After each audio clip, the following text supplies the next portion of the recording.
جو لوگ اللہ کے راستے میں شہید کر دیے جائیں، اللہ تعالیٰ کے راستے میں جو قتل ہو جائیں، ان کو مردہ نہ کہو، دراصل وہ زندہ ہیں، مگر تم کو ان کی زندگی کا احساس نہیں ہوتا۔ یہاں پہ کچھ چیزیں سمجھنے والی ہیں۔ نمبر 1، جو شخص تلوار سے قتل کیا جاتا ہے، بعض اوقات ایسا ہوتا ہے کہ اس کا سر الگ ہو گیا اور اس کا دھڑ الگ ہے، تو یہ دونوں صورتیں پیش آ سکتی ہیں۔ جب سر دھڑ سے الگ ہو گیا تو اس وقت اس جسم میں روح بھی نہیں رہتی، ٹھیک ہے جی، یقینی ہو گیا کہ اب سر جو ہے وہ دھڑ سے الگ ہو گیا تو اب روح نہیں ہے۔ تو اور اسی طرح بعض اوقات جسم اور سر دونوں اکٹھے ہوتے ہیں، لیکن اس کے باوجود موت آ چکی ہوتی ہے، روح وہاں پہ نہیں ہوتی، ٹھیک ہے جی، ان دونوں صورتوں میں موت ہو جاتی ہے۔ اصل موت کس چیز کا نام ہے؟ روح کے نہ ہونے کا۔ روح نکل گئی تو انسان کی موت واقع ہو گئی۔ تو یہ جو شہید کی موت ہوتی ہے کہ اس کی روح جسم سے نکل جاتی ہے، تو اس کا انکار نہیں ہے، کوئی اس کا انکار یہ قرآن پاک میں جو ہے نا، بل احیاء، وہ زندہ ہیں، اس کا مطلب یہ نہیں ہے کہ شہید پر موت ہی نہیں آئی، بلکہ موت آتی ہے۔ شہید کے جسم سے ایک مرتبہ روح نکل جاتی ہے اور اسی وجہ سے شہید کو قبر میں دفن کیا جاتا ہے، ٹھیک ہے جی۔ اور جبکہ اس جہان والی جو زندگی ہے اگر وہ باقی ہو تو پھر اس کو دفن نہیں کیا جاتا۔ اور ہمارے سامنے کتنے ایسے بیمار ہیں جنہیں ہم دیکھتے ہیں کہ وہ ان کا کوئی جسم ان کا حرکت نہیں کر رہا، لیکن ہم کہتے ہیں یہ زندہ ہے۔ ڈاکٹر ابھی تک اجازت نہیں دیتے کہ ان کی موت کا اعلان کیا جائے، ڈاکٹر کہتے ہیں یہ زندہ ہے، اس وجہ سے ہم پھر ان کا علاج معالجہ بھی جاری رکھتے ہیں۔ تو موت کس چیز کا نام ہے؟ روح کے جسم سے نکلنے کا۔ جب روح جسم سے نکل گئی، وہ چاہے کوئی حادثہ پیش آیا ہو چاہے کوئی حادثہ پیش نہ آیا ہو، انسان کی موت واقع ہو جاتی ہے۔ تو اب جب شہید کی روح اس کے جسم سے نکل گئی تو اس کی موت واقع ہو گئی، اس لیے اس کو دفن بھی کیا جاتا ہے۔ پھر جو اس کا مال ہوتا ہے وہ اس کے ورثاء میں تقسیم کیا جاتا ہے، اور اسی طرح اگر اس کی بیوی ہے تو وہ بیوی عدت گزارتی ہے، اس نے عدت بھی گزارنی ہوتی ہے۔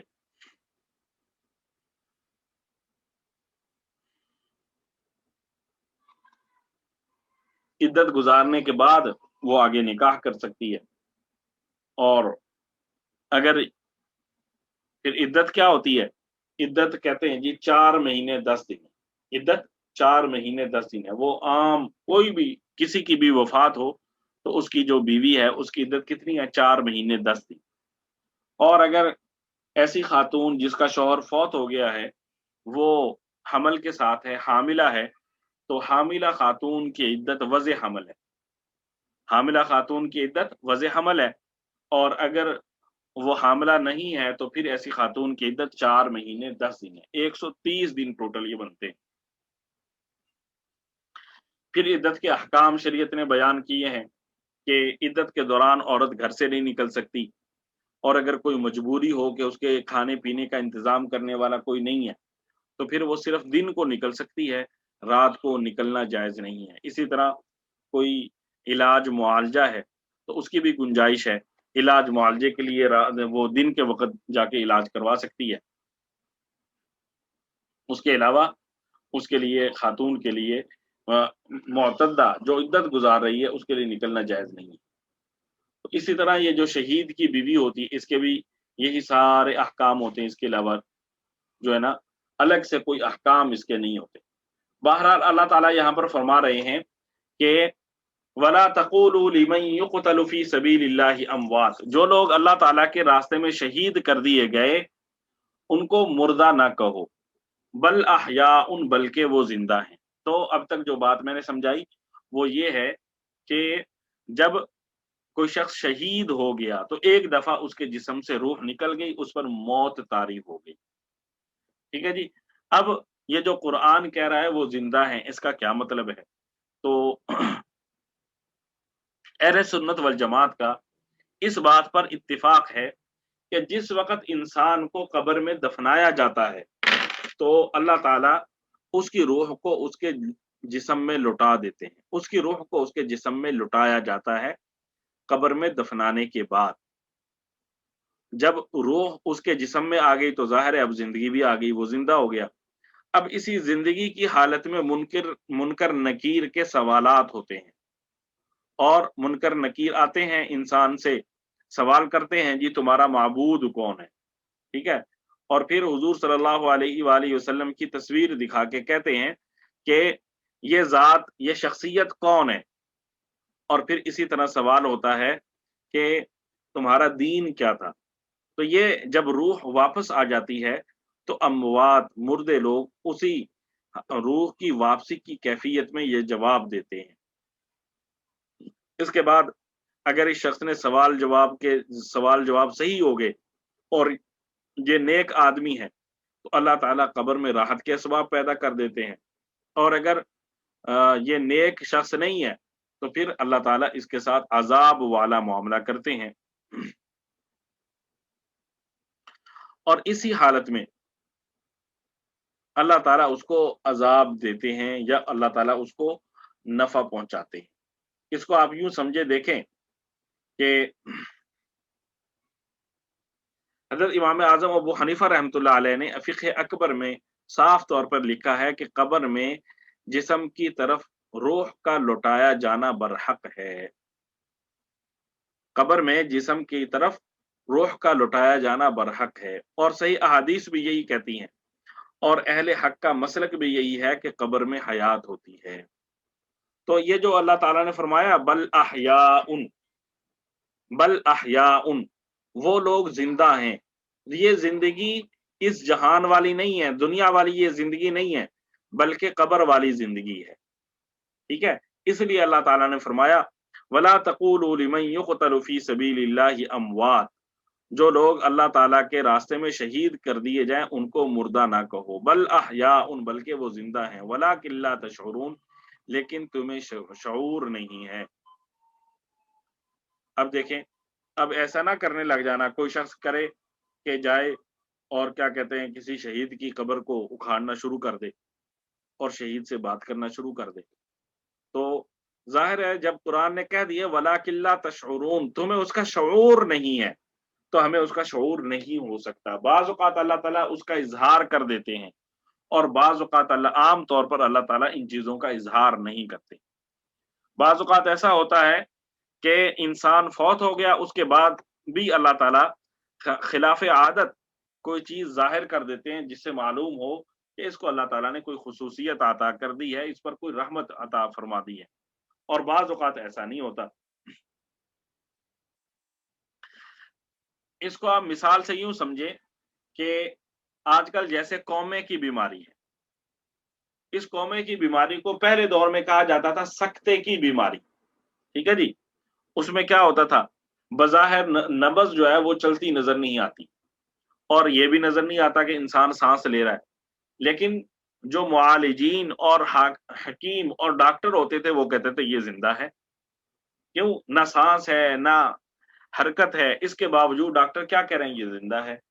اسی طرح یہ جو قومے والا انسان ہے، بعض اوقات ہمیں ساری نشانیاں نظر آ رہی ہوتی ہیں کہ یہ فوت ہو گیا ہے، لیکن جو معالجین ہیں، جو ڈاکٹر ہیں، وہ کہہ رہے ہوتے ہیں یہ زندہ ہے، ابھی اس کی وفات کا بھی اعلان نہیں کر سکتے۔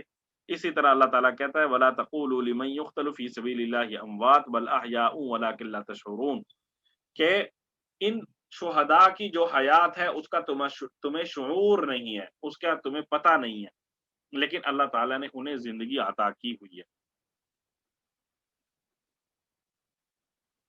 اور پھر یہ جو شہید ہونے والا ہے تو اس کے ساتھ قتل کا یہ جو واقعہ پیش آیا، شہادت کا جو واقعہ پیش آیا، یہ پیش آیا اس جسم کے ساتھ، جو ہمارا جسم ہے اس کے ساتھ پیش آیا۔ اس کو آپ مثال سے یوں سمجھے جیسے ہم خواب دیکھ رہے ہوتے ہیں، اور خواب میں ہمیں بعض اوقات کوئی رشتہ دار مل جاتا ہے، کوئی عزیز ملتا ہے، ظاہر ہے اس کا جسم بھی ہوتا ہے، اس کے ہاتھ بھی ہوتے ہیں، اس کے پاؤں بھی ہوتے ہیں، اور وہ اس کے ساتھ ہم سے کلام کر رہا ہوتا ہے، بات چیت کر رہا ہوتا ہے، ہاتھ بھی ہلا رہا ہوتا ہے، اس کی زبان بھی چل رہی ہوتی ہے، ٹھیک ہے، لیکن دیکھا جائے تو اس کا جو جسم ہمیں خواب میں نظر آ رہا ہے وہ حقیقی جسم تو نہیں ہے، اور ظاہر ہے وہ خواب میں چل رہا ہے، پھر رہا ہے، تو جیسے وہ حقیقی جسم نہیں، اسی طرح حقیقی روح بھی نہیں ہے، بلکہ وہ مثالی جسم ہوتا ہے، وہ مثالی جسم ہوتا ہے جو ہمیں خواب میں مل رہا ہوتا ہے، رات میں مل رہا ہوتا ہے۔ بعض اوقات ہم اس کے ساتھ لڑائی جھگڑا بھی کرتے ہیں، بعض اوقات پیار سے بھی پیش آتے ہیں، ٹھیک ہے، صبح جب ہم اٹھتے ہیں تو ہم کہتے ہیں بھئی رات کو میں نے تمہارے ساتھ یہ گفتگو کی ہے، وہ کہتا ہے مجھے تو پتہ ہی نہیں ہے، ٹھیک ہے، تو اب ہم رات کو اس کے ساتھ بات چیت کر چکے ہیں اور وہ کہہ رہا مجھے تو پتہ نہیں ہے۔ اگلی بات آپ کو یہ کہتا ہوں، بعض اوقات ایسا ہوتا ہے کہ جس کے ساتھ آپ نے رات کو خواب میں ملاقات کی ہوتی ہے اس کو پتہ ہوتا ہے، یہ بعض اوقات ہوتا ہے، بعض بزرگان دین کے واقعات میں یہ چیز میں نے پڑھی ہے، وہ کہتے ہیں ہاں واقعتاً مجھے پتہ ہے رات تمہارے ساتھ یہ ہماری گفتگو ہوئی ہے، ٹھیک ہے جی، تو بہرحال عام طور پہ اگلے آدمی کو نہیں پتہ ہوتا، تو اسی کو اللہ تعالیٰ کہہ رہے ہیں وَلَا تَقُولُوا لِمَن يُقْتَلُ فِي سَبِيلِ اللَّهِ أَمْوَاتٌ بَلْ أَحْيَاءٌ وَلَٰكِن لَّا تَشْعُرُونَ، کہ جو اللہ تعالیٰ کے راستے میں شہید کر دیے گئے ان کو مردہ نہ کہو بلکہ وہ زندہ ہیں، لیکن ان کی زندگی کا تمہیں شعور نہیں ہے۔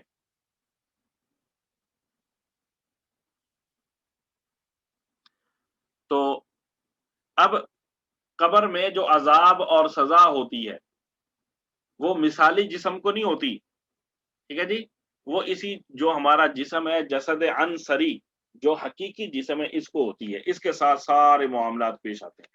ظاہر ہے جب یہ جسم کھانا کھا رہا ہے، روزے رکھ رہا ہے، ٹھیک ہے، نماز پڑھ رہا ہے، مشقت برداشت کر رہا ہے، جب اللہ معافی دے گناہ کر رہا ہے، مزے لے رہا ہے، تو جب یہ جسم ان ساری چیزوں کو کر رہا ہے تو عذاب اور ثواب بھی اسی جسم کو ہوگا، مثالی جسم کو نہیں ہوگا۔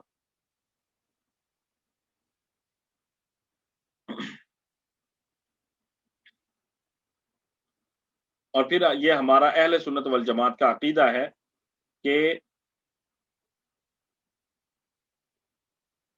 انبیاء اپنی قبروں میں زندہ ہیں، ٹھیک ہے جی، انبیاء اپنی قبروں میں زندہ ہیں۔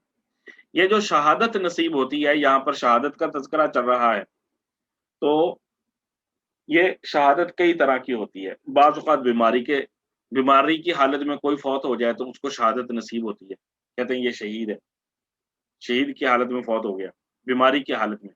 بعض اوقات سفر کی حالت میں کوئی فوت ہو گیا تو وہ بھی حکمی طور پر شہید ہوتا ہے، حقیقی شہید اور حکمی شہید۔ حقیقی شہید تو وہ ہے جو واقعتاً لڑتا ہوا اللہ کے راستے میں شہید کیا جائے، ظلمن جس کو شہید کیا گیا وہ حقیقی شہید ہے، اور حکمی شہید وہ ہے جو حقیقتاً تو لڑتا ہوا شہید نہیں ہوا، جس کو قتل نہیں کیا گیا، نارمل حالت میں وہ فوت ہوا، لیکن شریعت نے اس پر حکم لگایا شہادت کا، جیسے بیماری کی حالت میں کسی کو موت آ جائے یا سفر کی حالت میں کسی کو موت آ جائے، تو اب آپ کو نظر آ رہا ہوگا کہ حضور صلی اللہ علیہ وآلہ وسلم بیماری کی حالت میں فوت ہوئے۔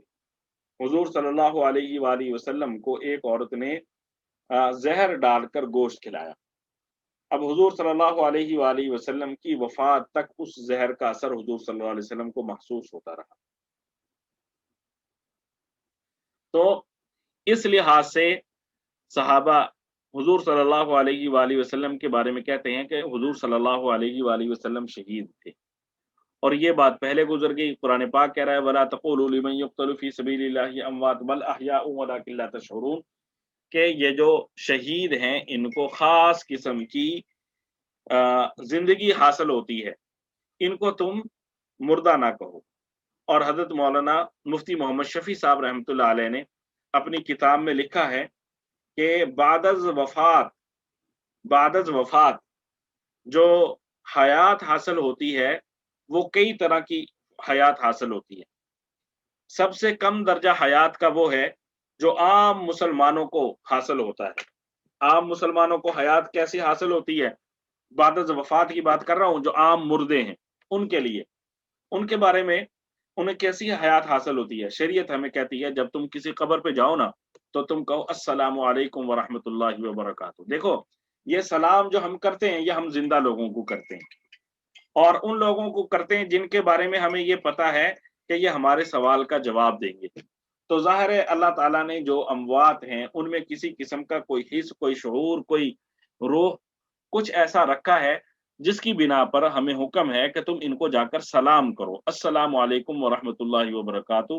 جب ہم انہیں سلام کرتے ہیں تو وہ اس کا جواب دیتے ہیں، اور پھر شریعت ہمیں بتلاتی ہے کہ جب ہم ان کی خبر پہ جاتے ہیں تو انہیں پتہ چلتا ہے یہ فلاں فلاں آیا ہے، اور اسی طرح ہم ان کو اصالِ ثواب کرتے ہیں، انہیں بتایا جاتا ہے کہ یہ تمہارے فلاں رشتہ دار نے تمہیں ثواب بھیجا ہے۔ تو یہ عام جو مسلمان ہیں، جو عام مردے ہیں، وہ مسلمان ہو چاہے غیر مسلم، یہ ان کی حالت ہے۔ ان کو کیا کہتے ہیں، اتنا شعور دیا جاتا ہے۔ اس سے زیادہ جو شعور اور حیات ہے وفات کے بعد، وہ شہداء کی ہے۔ دوسرا درجہ حیات کے اعتبار سے بعد از وفات وہ شہداء کا ہے۔ حضور صلی اللہ علیہ وآلہ وسلم نے فرمایا کہ جو شہداء ہیں ان کی جو روح ہے اللہ تعالیٰ اسے سبز پرندوں میں ڈال دیتے ہیں، اور وہ سبز پرندے جنت میں سیر کرتے ہیں، اور بعض اوقات عرش کے نیچے جو ہے نا وہ جا کے وہاں پہ بیٹھ جاتے ہیں۔ تو یہ دوسری قسم کی حیات ہے شہداء کی۔ اور تیسری قسم کی جو حیات ہے وہ انبیاء اکرام علیہم السلام کی ہے۔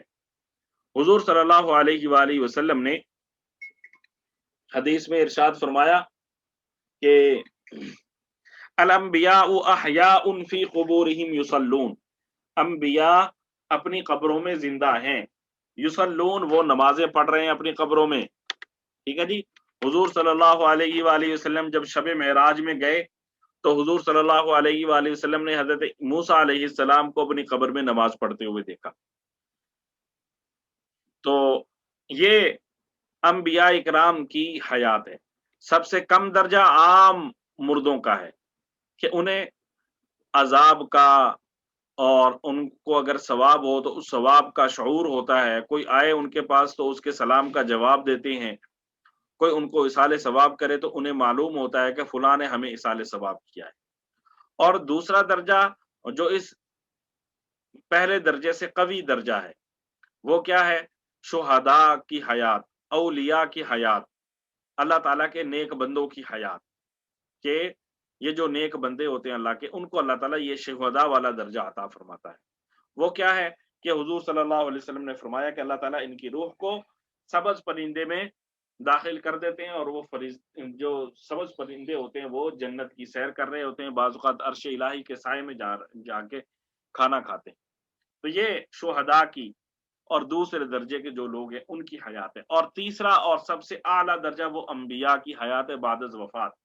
وہ کیا ہے کہ انبیاء اکرام علیہم السلام جیسے اس دنیا میں زندہ تھے ویسے ہی بعد از وفات اپنی قبور میں زندہ ہوتے ہیں، اور اپنی قبور میں جیسے وہ نماز پڑھ رہے ہیں، اور جو اللہ تعالیٰ ان سے کام لینا چاہے وہ وہاں پہ کام کرتے ہیں۔ بہرحال آگے اللہ تعالیٰ نے فرمایا وَلَنَبْلُوَنَّكُم بِشَيْءٍ مِّنَ الْخَوْفِ وَالْجُوعِ وَنَقْصٍ مِّنَ الْأَمْوَالِ وَالْأَنفُسِ وَالثَّمَرَاتِ وَبَشِّرِ الصَّابِرِينَ۔ دیکھو ہم تمہیں ضرور آزمائیں گے، کبھی خوف سے، کبھی بھوک سے، کبھی مال و جان سے، اور کبھی پھلوں میں کمی کر کے، اور جو لوگ ایسے حالات میں صبر سے کام لے ان کو خوشخبری سنا دو۔ اللہ تعالیٰ انسان کو ایسا ہی نہیں چھوڑے گا، اللہ تعالیٰ اسے آزمائے ہی نہ، بلکہ انسان کی اللہ تعالیٰ آزمائش کرتا ہے، اور آزمائش کے بھی پھر مختلف طریقے ہیں۔ اور جب آزمائش آئے تو اس کا بھی اللہ تعالیٰ نے آگے طریقہ بتا دیا۔ الذین اذا اصابتہم مصیبہ، جب اللہ تعالیٰ کی طرف سے کوئی آزمائش آ جائے، کوئی مصیبت آ جائے، تو اس وقت واویلا کرنے کی بجائے، ہاؤ ہائے کرنے کی بجائے، ہم نے ایک تو عملی طور پر صبر کا مظاہرہ کرنا ہے کہ یہ پریشانی، یہ مصیبت اللہ کی طرف سے آئی ہے، اور اللہ ہی اس مصیبت کو دور کرنے والے ہیں۔ اور اگر کوئی فوت ہوتا ہے تو تب بھی ہم نے یہی کہنا ہے انا للہ، ہم سب اللہ ہی کے ہیں، وَإِنَّا إِلَيْهِ رَاجِعُونَ، اور اللہ ہی کی طرف ہمیں لوٹ کر جانا ہے۔ اور جو لوگ صبر کا مظاہرہ کریں، مصیبت آئے، پریشانی آئے تو اس پر صبر کا مظاہرہ کریں، تو اللہ تعالیٰ فرماتے ہیں اولئک علیہم صلوات من ربہم ورحمہ، یہی وہ لوگ ہیں جن پر ان کے پروردگار کی طرف سے خصوصی عنایتیں ہیں اور رحمت ہے، اور یہی لوگ ہدایت پر ہیں۔ تو